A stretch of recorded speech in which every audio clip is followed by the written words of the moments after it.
요한복음 15장 5절 한 절의 말씀 우리 함께 한 목소리로 읽겠습니다. 나는 포도나무요 너희는 가지라. 그가 내 안에 내가 그 안에 거하면 사람이 열매를 많이 맺나니 나를 떠나서는 너희가 아무것도 할 수 없음이라. 아멘. 한 주간 다들 평안하게 보내셨습니까? 한 주 동안 다들 바쁘시지 않으셨어요? 한 주 동안 정말 말씀 한 구절 읽을 정신이 없을 정도로 바쁘시지 않았습니까? 근데 그런 분들은 오늘 오전에 아주 깊은 그 결단이 서셨어야 될 거예요.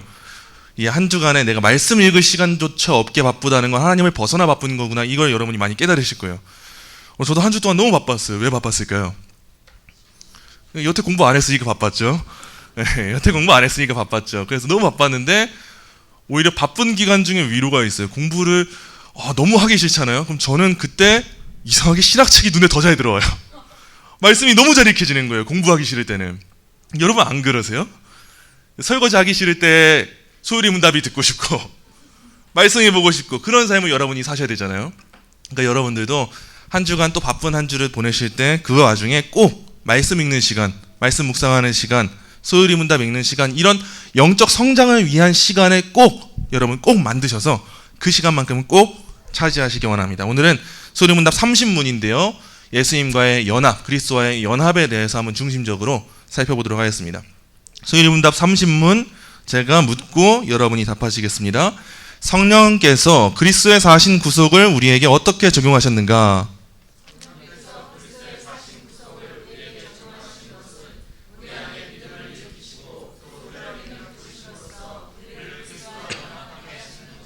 네, 이제 우리가 할 거는 성령 하나님 우리를 부르실 때 어떻게 부르시는가, 어떻게 우리를 그리스도와 하나 되게 하시는가, 이거에 대해서 살펴볼 거예요.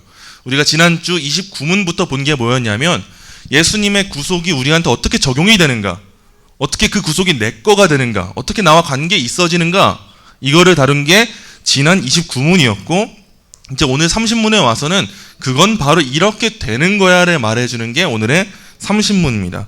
그래서 오늘의 30문을 통해서 성령 하나님께서 일하시는 그 내용이 뭔지를 여러분 꼭 한번 깨닫고 돌아가시기 원합니다.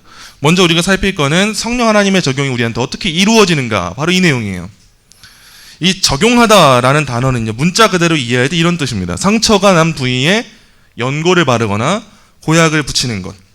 근데 소율이 문답에서는 이 용어를 그대로 사용해서 신학적으로 교리적인 용법으로 사용해요. 이걸 어떻게 사용하냐? 이 적용이라는 말을 성령 하나님께서 성도들을 그리스도와 연합하게 하시는 것, 덧붙여 주시는 것, 그렇게 접붙임이 일어나게 하시는 것, 이 일에 대해서 사용하는 용어가 바로 이 적용하다라는 용어입니다. 우리는 구원의 과정에 있어서 성령 하나님의 주된 역할이 뭔지를 지난 시간까지도 쭉 살폈어요. 연합이에요, 연합. 예수님과의 연합, 나와 예수님이 하나가 되게 하는 것, 이게 바로 성령 하나님이 하시는 주된 일이에요. 자, 우리 한번 생각해 봅시다. 성부 하나님이 하시는 일이 뭡니까? 구원에 있어서? 네, 계획하시고. 역시 김관일 사님. 그리고 성자 하나님이 하시는 일이 뭡니까? 실천, 성취, 둘 다 됩니다. 셋째, 성령 하나님이 하시는 일이 뭐예요? 적용. 그래서 지난주에 바빙크라는 사람이 아주 유명한 말을 했는데 기억하실지 모르겠어요. 성부로부터 말미암고, 힌트예요. 성자를 주어가 맞춘 것 같아요. 통하여 성령을 안에서 하나님이 하신 일이 어떻게 이루어지냐 했을 때 성부로부터 말미암고요, 성자를 통해서 하나님이 일하시고 성령 안에서 그 일을 우리한테 적용시켜 주신다는 거예요. 그래서 바울이 에베소 교인들한테 편지를 쓸 때 창세 전에 그들이 선택받았다는 사실을 말하면서 이렇게 기록을 합니다. 에베소서 2장 3절 우리 함께 한 목소리로 읽겠습니다. 전에는 우리도 다 그 가운데서 우리 육체의 욕심을 따라 지내며 육체와 마음에 원하는 것을 하여 다른 이들과 같이 본질상 진노의 자녀였더니. 아멘. 이어서 2장 12절도 함께 읽겠습니다. 그때에 너희는 그리스도 밖에 있었고 이스라엘 나라 밖의 사람이라.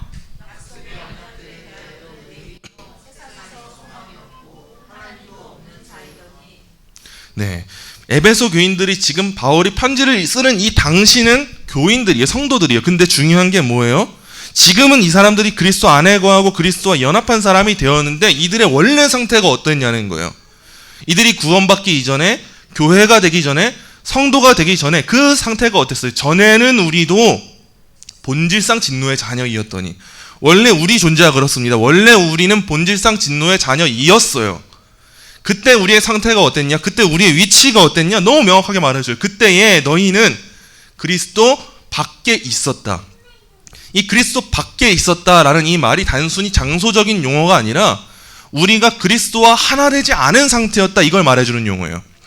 그래서 바울 서신을 보면 그리스도 안에서라는 말이 굉장히 많이 나오죠. 그게 뭐냐면 이제 우리가 그리스도와 연합한 사람이 되어서라는 말이에요. 단순히 그 예수 안에 공간적으로 거한다 정도가 아니라 신학적으로 이 구원론적으로 우리가 예수님과 하나 되었다를 말해주는 게 그 용어예요. 근데 이전에 우리의 상태가 어땠습니까? 전에는 우리도 본질상 진노의 자녀였고, 그때 우리의 위치가 어디였어요? 그리스도 밖에 있었다는 거예요. 그래서 그리스도 밖에 있는 사람들은 그리스도 안에서 누릴 수 있는 유익을 누릴 수 있을까요? 없어요. 예수님이 모든 십자가 사역을 다 성취하셨어도, 그 모든 구속을 다 이루셨어도 우리가 그리스도 밖에 거한다면 우린 그 유익을 누릴 수가 없다는 거예요. 그래서 칼빈도 이렇게 말을 했어요. 우리가 고려해야 할 것은 그리스도가 우리의 바깥에 계시고 우리가 그로부터 분리되어 있는 한 우리의 구원을 위해서, 인류의 구원을 위하여 고난당하시고 행하신 그의 모든 일은 우리에게 무익하고 무가치하게 될 것이라는 사실이다. 아무 의미가 없다는 거예요. 우리가 그리스도 밖에 있으면. 우리가 가진 것은 우리가 그 자신과 결속하여 하나가 될 때까지는 우리에게 아무것도 아니기 때문이다. 우리가 그저 세상에 있는 밖에 있는 사람들처럼, 그저 불신자들처럼, 그래, 예수가 자기 백성을 위해 죽으셨대, 이것만 알고 입으로 고백한다해도 그건 아무 의미가 없어요. 그건 우리를 구원하는 지식이 아니에요. 근데 우리를 구원하는 그 내용이 뭡니까? 예수님이 하신 그 일이 실제로 내가 속하게 될 때, 내가 그리스도와 연합하게 될 때 그게 이제 진짜 내 거가 된다는 거예요. 단순히 교회에 와서 신앙 고백 아무리 하고 아무리 교리문답을 달달 외우고 많은 신학서적 읽어도 다 필요 없어요. 그리스도와 연합하지 않으면. 그러나 그리스도와 연합하면 이제 그 모든 건 누구의 겁니까? 바로 우리의 것이 된다는 거예요. 이걸 칼빈이 말하는 거예요. 이 모든 일을 하시는 분, 이 모든 일의 주체가 누구십니까? 성령 하나님이요. 성부 하나님이 계획하신 걸 이제 성자 하나님이 성취하셨죠. 다 이루셨죠. 그 다 이루신 내용을 내 걸로 만들어주시는 분 누구예요? 성령 하나님이에요. 그래서 칼빈은 성령 하나님을 예수님과 우리를 묶는 고리라고 표현해요. 그 성령 하나님 안에 우리가 거하지 않으면, 그 고리가 없으면 우리는 예수님과 하나가 될 수가 없어요. 근데 성령 하나님이 일하시니까 하나가 되는 거예요. 단순히 우리는 우리의 믿음으로 고백하는 것 같죠. 하지만 그게 아니라는 거예요. 제가 6.25만 되면 생각나는 게 있어요. 6.25만 되면 생각나는 게 저희 친할아버지세요. 저희 친할아버지가 참전용사시거든요. 참전용사셔가지고 항상 그 참전용사에 대한 자부심이 있잖아요. 항상 어딜 가셔도, 포천 시내에 사셨는데 어딜 가셔도 6.25 참전용사 그 조끼랑 모자랑 다 하고 다니세요. 또 저희 할아버지도 고집이 웬만한 분이 아니거든요. 근데 제가 고등학교 3학년 때 돌아가셨는데 그 전에는 계속 신앙을 가지지 않으셨어요. 근데 돌아가시기 전에 그 직전에야 거의 그제서야 믿음을 가지고 돌아가셨거든요. 그래서 가족들한테는 큰 위로죠, 그게. 근데 제가 늘 생각하는 건 뭐냐면, 그때 할아버지가 어떻게 믿음을 가질 수 있었을까? 이거에 대해서 많은 의견들이 있을 수 있어요. 손자가 복음을 전했으니까 그랬겠지. 아니에요. 늘 저희 할아버지는 이 고집이 너무 강하셔서 저희 어머니가 와서 뭐 기도해드리고 해도 끝까지 아멘 하세요라고 해도 아멘 죽어도 안 하는 분이었어요. 6.25 참전용사의 자부심이 있지 않습니까? 그래도 손자가 할 때는 하셨어요. 근데 그래도 믿음을 가지신 분은 아닌데, 어떻게 믿음을 가지셨냐 했을 때 딱 하나예요, 답은. 인간의 힘으로 된 게 아니라는 거예요. 제가 전해서, 누가 전해서 많이 복음을 들어서 교회 사람들이 좋은 모습 보여줘서 다 아니에요. 할아버지가 대단한 믿음을 가지게 되셔서 깨달으셔서 이것도 아니에요. 오직 하나입니다. 믿음을 가지게 되는 이유는 누구예요? 하나님께서 그 일을 하신 거예요. 성부 하나님께서 작정하시고 성자 하나님께서 일하시고 그 일을 성령 하나님께서 이루셨기 때문에 우리가 구원받을 수 있는 거지, 꼭 우리 안에서도 이런 자랑이 사라져야 돼. 내가 그래도 이만큼 해서, 그래도 내가 힘들 때 교회 찾아와서 하나님이 은혜 주셨다? 다 아니에요. 그 일이 가치가 없다는 건 아니에요. 정말 소중한 일이죠. 소중한 유산이에요. 하지만 은혜 주신 분은 누굽니까? 하나님이요. 은혜 주시는 분이 없어서는 아무런 은혜도 우린 겪을 수가 없다는 거예요. 이러한 연합이 그리스도와의 연합이에요. 지금 우리가 겪고 있는 게 이 연합인 거예요. 자, 그럼 이제 두 번째로 살펴볼 건 뭐냐? 그리스도와의 연합이 실제적인가 상징적인가예요. 어떤 사람들은 그리스도와 우리가 연합한다는 게 그냥 어떻게 가능하냐, 그건 상징적인 거야, 그냥 비유야, 이 정도로만 이해하는 사람들이 신학 역사에 쭉 있었어요. 그러나 우리가 예수님과 연합하는 건 실제입니다, 여러분. 이 믿음이 여러분한테 있으셔야 돼요. 예수님과의 연합이 단순히 상징에 불과하다면 여러분의 신앙도 상징에 불과한 거예요. 우리는 이제 예수님과 하나 되어서 내 옛사람은 그리스도의 십자가와 함께 못 박혀 죽은 거고, 이제 내 안에 사시는 분은 누구예요? 예수 그리스도인 거예요. 이 삶을 우리가 지금 살아가고 있으니까 성도로 살아가는 거죠. 그래서 그리스도와 성도의 연합은 실제적이라는 걸 사실을 성경이 말해주고 있는데, 골로새서에 보면 이렇게 나와요. 우리 골로새서 1장 27절 함께 읽어보겠습니다. 하나님이 그들로 하여금 이 비밀의 영광이 이방인 가운데 얼마나 풍성한지를 알게 하려 하심이라. 이 비밀은 너희 안에 계신 그리스도시니 곧 영광의 소망이니라. 아멘.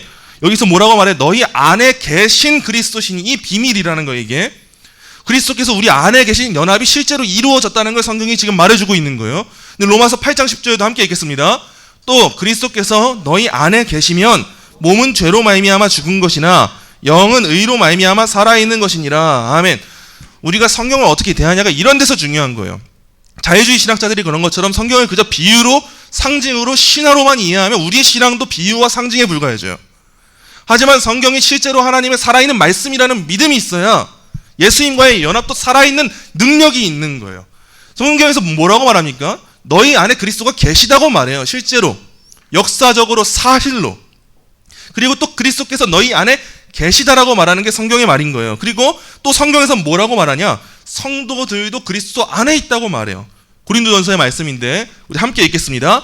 너희는 하나님으로부터 나서 그리스도 예수 안에 있고, 예수는 하나님으로부터 나와서 우리에게 지혜와 의로움과 거룩함과 구원함이 되셨으니. 아멘.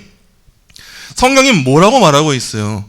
너희는 하나님으로부터 나서 누구 안에 있습니까? 그리스도 예수 안에 있는 거예요. 그냥 우리가 상징적으로 단순히 그건 환상에 불과하고 비유야, 대충 그러지 않을까, 이미지야, 이게 아니라 실제 우리의 위치와 상태가 그 안에 있다라고 하는 거예요. 근데 있으니까 어떻게 됩니까? 그 예수님으로부터 주어지는 지혜와 의로움과 거룩함과 구원함이 이제 우리한테 유익으로 주어지는 거예요. 그게 우리한테 실제로 임하는 거죠. 그래서 성경은 그리스도께서 우리 안에 거하신다, 우리가 그리스도 안에 거한다, 이거를 동시에 말하기도 해요. 요한복음입니다. 6장 56절 우리 함께 읽겠습니다. 내 살을 먹고 내 피를 마시는 자는 내 안에 거하고 나도 그의 안에 거하나니. 아멘. 내가 그 안에 거하고 그도 내 안에 거하는 거, 이게 우리 성도와 그리스도와의 연합인 거예요. 이 놀라운 연합을 우리가 온전히 이해할 수 없어요. 이 세상에서 발견할 수 있는 게 없거든요. 그래서 삼위일체를 막 그림 그려서 설명하거나 예수님의 신인 양성을 그림 그려서 설명하면 다 이단이 돼버려요. 그래서 그런 건 할 수가 없는 거예요. 그리스도와 성도의 연합도 우리가 비유적으로 표현할 수 있을지 몰라도 실제로 딱 이겁니다라고 말할 수 있는 길이 없죠. 하지만 성경에서는 우리의 신앙의 눈높이를 위해서 일부 우리가 비슷하게 이해할 수 있는 이 상태를 우리한테 보여주세요. 그게 뭐냐? 오늘 먼저 읽었던 말씀, 요한복음 15장 5절이에요. 우리 함께 읽겠습니다. 나는 포도나무요 너희는 가지라. 그가 내 안에 내가 그 안에 거하면 사람이 열매를 많이 맺나니 나를 떠나서는 너희가 아무것도 할 수 없음이라. 아멘. 포도나무이신 예수님께 이제 우리가 가지로서 접붙임 받은 거예요. 그 예수님께 붙어 있으니까 이전에는 열매를 맺을 수도 없었고 생명력도 없었던 게 바로 우리인데, 이제 우리는 열매를 맺습니까? 안 맺습니까? 맺는 거예요. 누구 안에 있기 때문에 열매를 맺습니까? 예수님이요. 이게 그리스도와의 연합이 보여주는 거예요. 에베소서 우리 함께 한 목소리를 읽어보겠습니다. 또 만물을 그의 발 아래에 복종하게 하시고 그를 만물 위에 교회의 머리로 삼으셨느니라. 교회는 그의 몸이니 만물 안에서 만물을 충만하게 하시는 이의 충만함이니라. 아멘. 교회의 머리는 누구세요? 예수님이에요. 근데 교회의 몸은 누구예요? 우리인 거예요. 자, 머리와 몸은 하나예요? 하나가 아니에요? 하나인 거예요. 떨어져 있는 개별이 아닌 거예요. 개별체가 아닌 거예요. 우리가 이제 교회가 되었다, 성도가 되었다는 건 무엇을 의미합니까? 이제 나는 그리스도의 몸이 되었다는 걸 의미하는 거예요. 이제 그리스도의 몸이 되어서 다른 성도가 아파하잖아요? 그게 나와 무관하지가 않아요. 왜요? 손가락이 아프면 제가 아픈 거예요? 안 아픈 거예요? 아픈 거예요. 손가락이 아픈데 나는 발가락이니까 괜찮아. 나는 심장이니까 괜찮아. 이럴 수가 없는 게 교회인 거예요. 왜요? 머리이신 그리스도께 하나로 연합된 존재가 이 교회이기 때문이에요.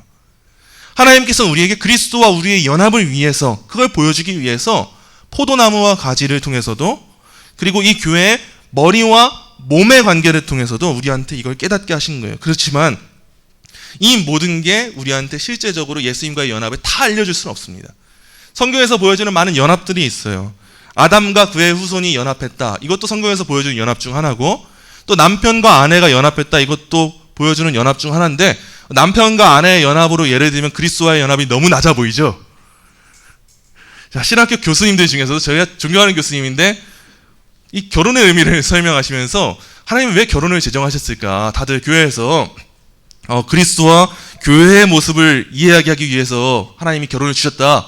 이렇게 설명하지 않냐? 전사님들 다 그러시죠? 근데 사실 참 의미는 거기 있지 않아요. 천국 소망을 주시기 위함이에요. 이렇게 말씀하시는 거예요. 이게 뭘 말해주는 거예요? 인간의 연합은 분명 그리스도와 몸의 관계, 이 교회의 관계를 보여주기도 하지만 연약하다는 거예요.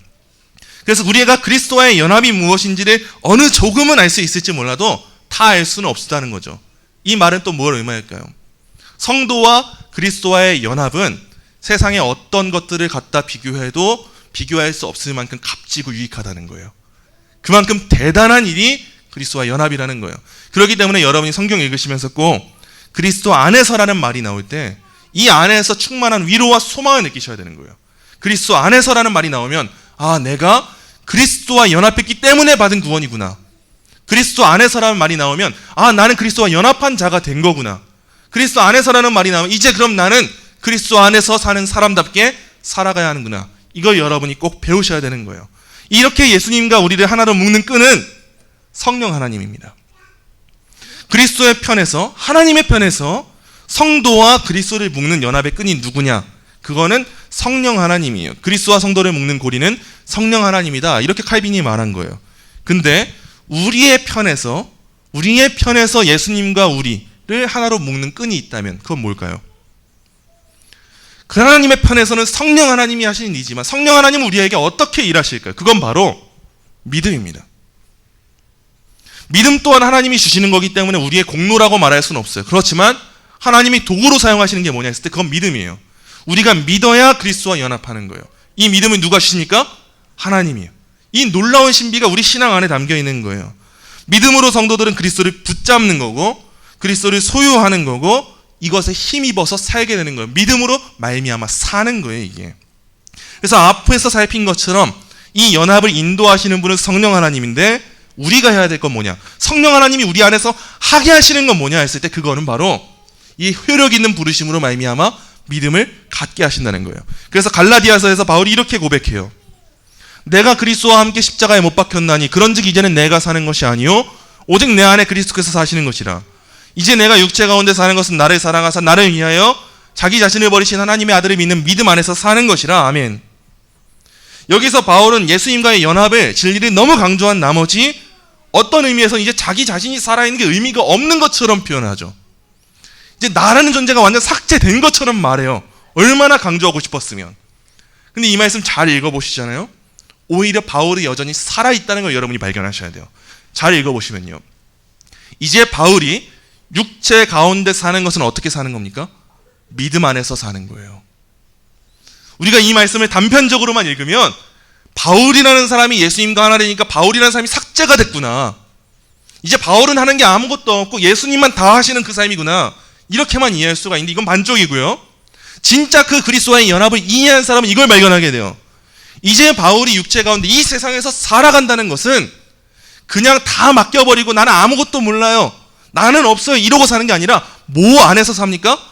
믿음 안에서 사는 거예요. 이 믿음으로 예수님을 붙잡는 삶을 사는 거고 이 믿음으로 결단하는 삶을 사는 거고 이 믿음으로 순종하는 삶을 살아가는 거예요. 이제는 죄의 노예가 아니니까요. 죄는 죽었으니까요. 죄의 통치는 끝나버렸으니까요. 이게 자유인의 참된 상태예요. 저와 여러분이 예수 안에 연합해서 죄의 지배로부터 벗어났어요. 이제 다 죽었어요. 이제 내 안에 사는 게 내가 아니라 예수 그리스도예요. 이거 우리가 고백한다면 이제 어떻게 살아야 됩니까? 이제 우리가 이 세상 가운데 육체 가운데 살아가는 이 시간 하나님이 주신 모든 시간 가운데 나 몰라요 하나님. 하나님이 다 하시겠죠? 이게 아니라 우리의 편에서는 뭘 해야 되냐? 믿음 안에서 살아가는 거예요. 바울이 그랬던 것처럼. 이게 우리한테 주어진 실제적인 열매인 거예요. 이 모든 것들, 이 모든 은혜의 기반 다 어디에 있습니까? 그리스도와의 연합이에요. 그래서 우리가 이제 앞으로 구원론을 살펴보겠지만 구원론에 다양한 거 많아요. 뭐 칭의도 있고 양자도 있고 성화도 있고 견인도 있고 다 있어요. 근데 우리가 앞으로 살피게 되는 이 모든 구원론의 기반이 되는 게 뭐냐? 그리스도와의 연합.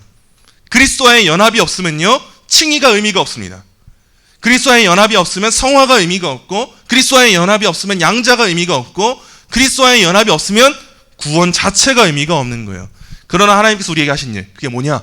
그리스도와 연합되게 하셔서 칭의되게 하시고, 양자 삼아 주시고, 성화되게 하시고, 굳게 견디고 인내하게 하시고, 최종적으로 거룩해지게 하시는 영화의 상태에 이르게 하시는 거.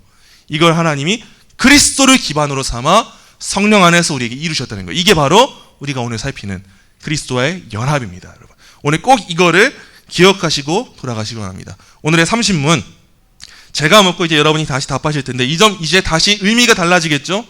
이제 답하실 때 그리스도와의 연합이 뭔지 감사하면서 답하시기 원합니다. 성령께서 그리스도의 사신 구속을 우리에게 어떻게 적용하셨는가?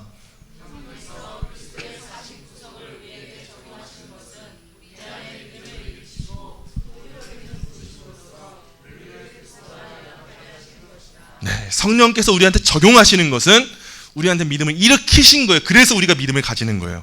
그리고 우리를 효력 있게 부르셔서, 우리가 오늘 베드로 그 개발을 통해서 본 것처럼 부르신 분이 만들어 가시잖아요.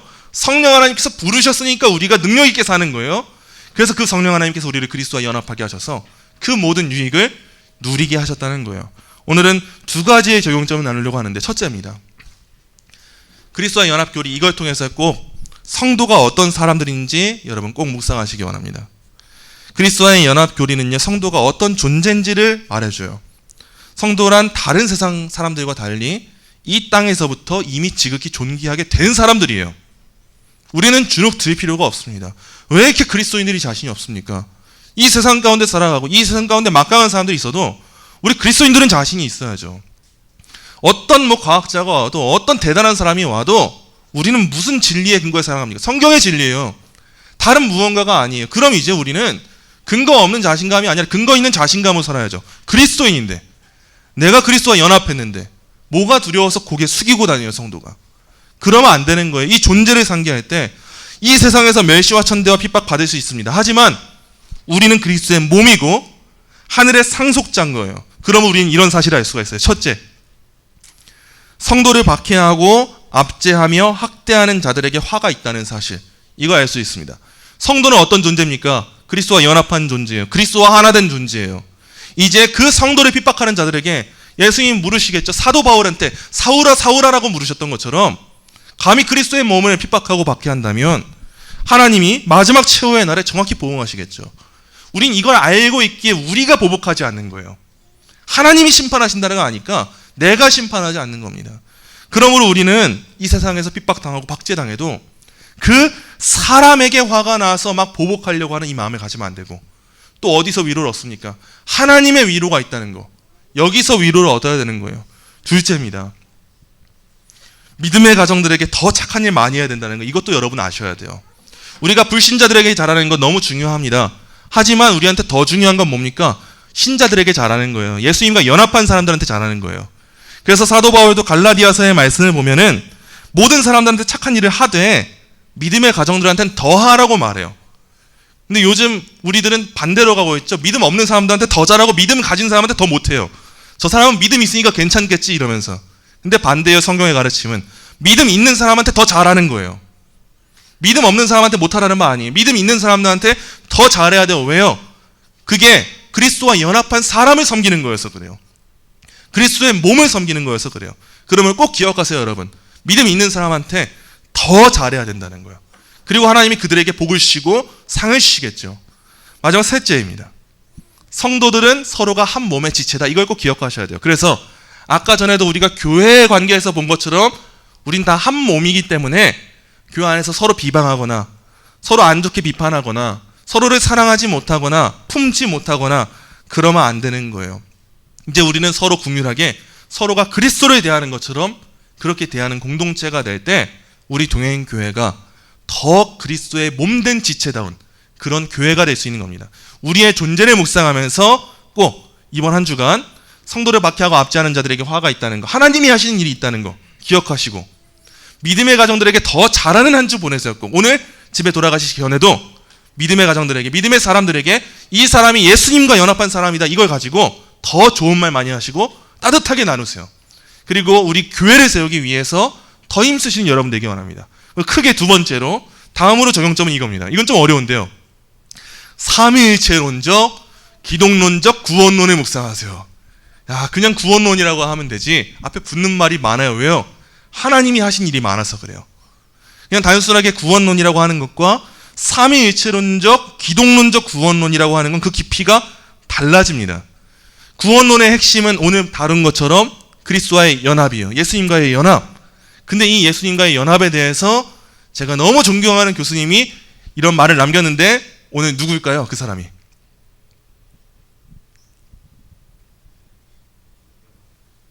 문병호 교수님이요? 아닙니다. 오늘은 강문산 교수님이에요. 네, 저희 송신 교수님인데 이분은 굉장히 대단한 분이에요.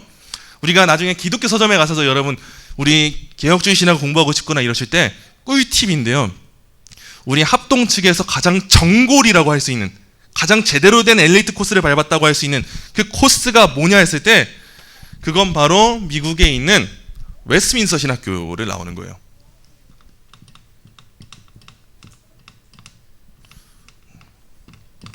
웨스트민스터 신학교를 나오는 게 우리 합동 측에서는 제일 정골이에요. 웨스트민스터 신학교에서 신대원을 나오고 석사를 하고 박사를 하잖아요. 그게 가장 정골이에요. 왜냐하면 그만큼 힘들거든요. 들어가는 사람은 있는데 나오는 사람이 없다는 학교예요. 그리고 합동 측에서 또 가장 강력한 학교가 뭐가 있냐 했을 때 보통 칼빈, 미국에 있는 칼빈 신학교가 있는데 이곳을 얘기하기도 해요. 그리고 고신 측에서는 또 우리랑 조금 달라요. 고신 측은 웨스트민스터보다, 그리고 칼빈은 좀 인정해요. 고신 측에서는. 근데 고신 측에서는, 여긴 미국이고 이국은 미국. 고신 측에서는 네덜란드 화란을 인정해요. 보통 네덜란드 개혁주의 신학을 인정해서. 그래서 고신 측에서는 네덜란드에 우리 영어로는 깜펜이라고 하고요, 네덜란드어로는 깜쁜이라고 해요. 이 신학교를 인정하는데 이건 그냥 꿀팁입니다. 막 그렇게 막 기억하실 필요는 없어요. 나중에 공부하고 싶으실 때 가장 정골, 가장 핵심 그걸 공부하고 싶으시면 우리 합동 측에서는 웨스트민스터 나왔다는 분들의 책을 읽고 공부하시면 대부분 틀린 말이 없어요. 그리고 칼빈도 대부분 그렇고요. 그리고 고신 측에서는 보통 깜푼이라는 곳을 나오면 대부분 그런데 이 강훈산 교수님, 이분이 사실 저희 총신 안에서는 가장 정골이라고 할 수 있는 분이에요.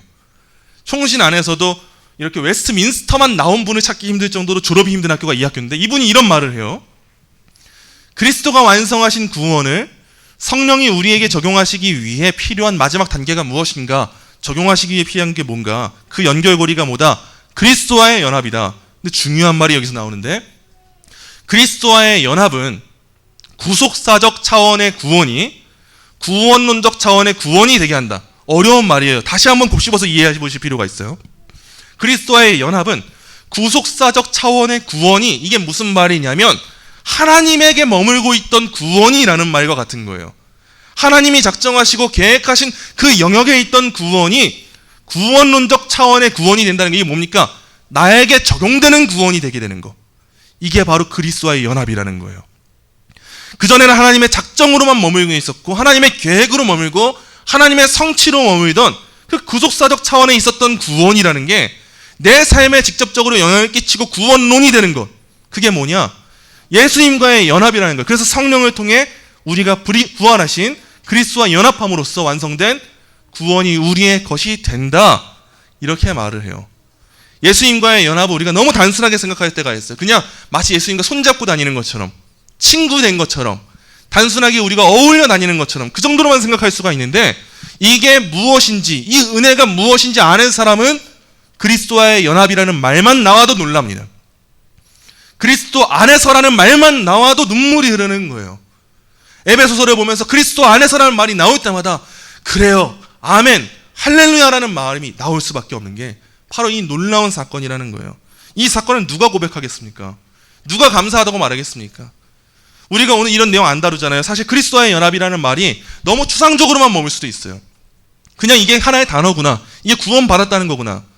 근데 이 가치를 아는 사람은 다르게 성경을 읽겠죠. 다르게 신앙생활하고 다르게 살아가겠죠. 그리스도와의 연합의 이 영원성을 가장 잘 나타낸 본문이 있다면 저는 에베소서라고 생각합니다. 에베소서 1장의 3절부터 14절에는 계속 그리스도 안에서라는 말이 반복돼요. 헬라어로는 엔 크리스토라고 해요. 그리스도 안에서 그리스도 안에서 그리스도 안에서 계속 나옵니다. 그리고 비슷한 말로 바울 신학에서 주 안에서 그 안에서 이런 말이 총 바울 서신에서만 164회가 나와요. 바울이 쓴 책에만 주 안에서 그리스도 안에서 그 안에서 이 말이 계속 반복돼요. 바울이 왜 이 표현을 강조한 걸까요? 여러분 오늘 에베소서 1장 말씀 한번 살펴보기 원하는데 에베소서 1장 3절부터 14절 에베소서 1장 3절부터 14절 우리가 한번 다 같이 살펴보기 원합니다. 에베소서 1장 3절부터 14절을 읽을 때 여러분 꼭 그리스도 안에서라는 표현에 주목하면서 한번 이 말씀을 읽어보세요. 이 에베소서 1장 3절부터 14절에 이 그리스도 안에서를 주목하시면 에베소서를 대하는 여러분의 자세가 달라질 수밖에 없어요. 3절부터 14절의 말씀 저 한 절 여러분들 한 절 교독하여 읽겠습니다. 찬송하리로다 하나님 곧 우리 주 예수 그리스도의 아버지께서 그리스도 안에서 하늘에 속한 모든 신령한 복을 우리에게 주시되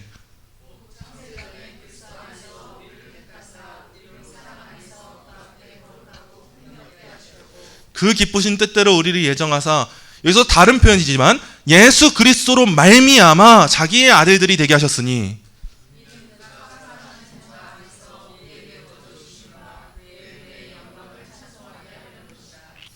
우리는 그리스도 안에서 그의 은혜의 풍성함에 따라 그의 피로 말미암아 속량 곧 죄 사함을 받았느니라.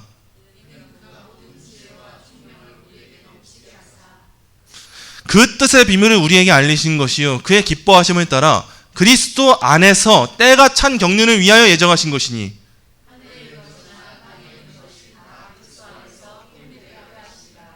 모든 일을 그의 뜻의 결정대로 일하시는 이의 계획을 따라 우리가 예정을 입어 그 안에서 기업이 되었으니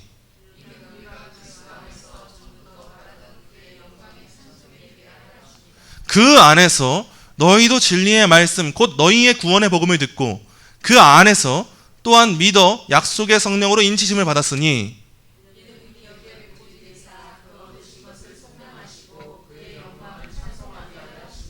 아멘. 바울이 에베소 교회에게 보내는 이 편지가 전하고자 하는 바는요 단순하게 예정론 정도가 아니에요. 하나님이 누구 선택했다 이 정도만 말하는 게 아니에요. 사도 바울이 1절과 2절에서 문안 인사를 하고 3절부터 14절에 이어지는 내용이 뭐냐? 하나님을 높이는 찬양이에요. 찬미예요. 송영입니다.